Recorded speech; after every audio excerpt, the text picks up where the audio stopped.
the Smashing Pumpkins. Thank you very much for coming tonight.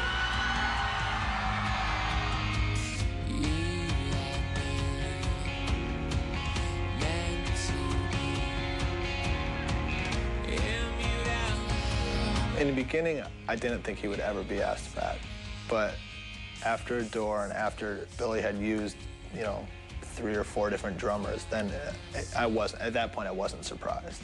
There was something definitely missing. Things that I couldn't even sense.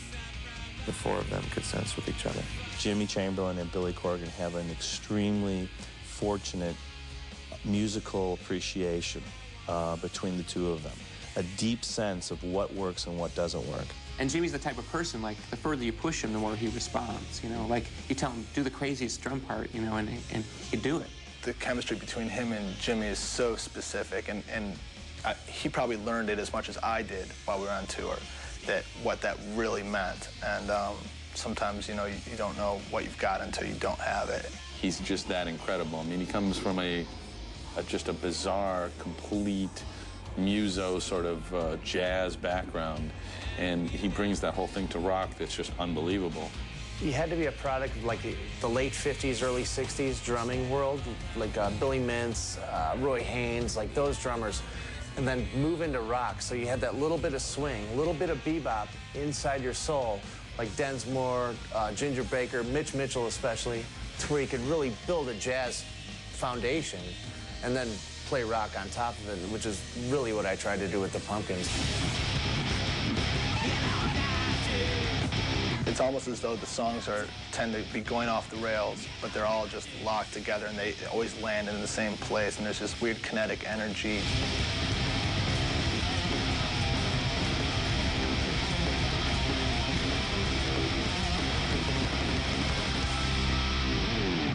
Our eye contact is worth 1,000 words. When you play with somebody so long and you respect them tremendously, part of you becomes them and part of them becomes you. I put it across as he either comes back or I'm out. Billy had lunch with him in L.A. and it had, you know, Jamaican jerk chicken Caesar salad or something. There were mixed feelings between all of them. He crossed several lines of trust amongst the core band members. For them to get over that, you know, and accept him back in, you know, took so much belief that this time he wasn't gonna put them in jeopardy, you know, put the band, put the tour, put the record in jeopardy. It's not like, you know, we automatically hated each other. I mean, it was a situation, and I think love definitely adhered on both sides through the thick and thin. Sometimes it's the chicken. Well, October '98, you were back in the band. The band agreed to make at least one more record together and to bring Jimmy Chamberlin back into the band. And then... And now we're breaking up. And then at the same time, you agreed to break up.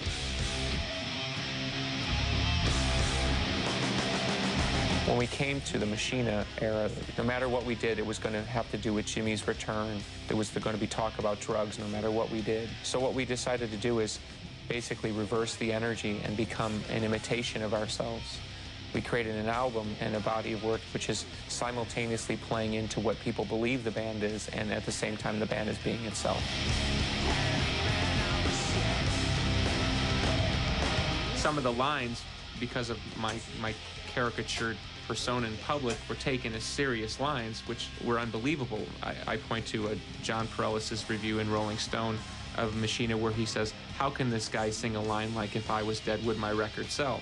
And that just says that my public persona is so far down the line that people think I'm dumb enough to sing a line like that and actually believe it. If I was dead, would my record sell? Could you even tell? What's going on here? Why the breakup now? Obviously the band is not going downhill in the toilet artistically. You've just put out 2 records that are as good, I think, as anything you've done, Machina and Machina 2. You are not losing it artistically. You're still selling out arenas around the world. So what's going on? Why? There's not a doubt in my mind that every person in this band loves each other more than life itself. But as everybody knows, you know, with love, there's also hate. The end of the band never had to come about. It came about because collectively it just wasn't there to be gotten anymore, but it's nothing that couldn't have been overcome. Talking about Darcy leaving the band's a really touchy subject, but, you know, I think it was the right thing for her to do.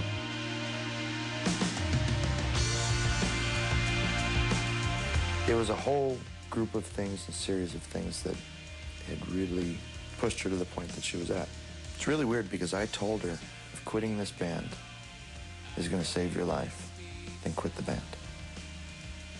The person that's closest to her is James. I mean, they've got a super tight bond. And I know Darcy is definitely his best friend in the world. He was to the point where he needed her to leave the band. And he was like, look, man, I don't know. She shouldn't be here. She shouldn't be around. She shouldn't be playing. She shouldn't be in the same room as us. I think she just needed to get out. It ends up being like a dysfunctional family, whether you like it or not, because you rely on each other in a way that is so intimidating. Like you need these people to play the show tonight. You need these people to go on tour. If any of you get sick or if any of you get it in your head that you don't want to be there, it's like so threatening to everybody. One day she quit. She's like, that's it. I quit. I'm done. Tell everybody it's over. I'm going home. I don't care. It was like in her mind, she was going through this thing like, I'm done. She's stubborn. She's definitely stubborn. But that's what makes her Darcy. When Jimmy came back to the band, all four of us sat in a room and we made a few decisions. One decision was we were going to make a final album together, and the second decision is that we were going to do one more major tour to give everybody a chance to see us play. We could have just easily said, here it is, it's done, you know, made a few videos and just called it a day. But we felt that we'd made a promise to ourselves, and just because Darcy couldn't keep it together didn't mean that it's not something we didn't believe in. Billy called and he's like, I really need you to come join the band for a year. She just seemed like a natural choice.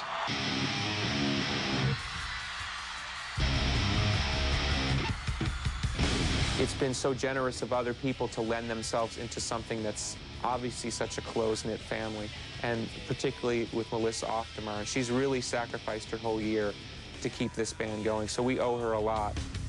Where I've been, as you sleep, turn I am.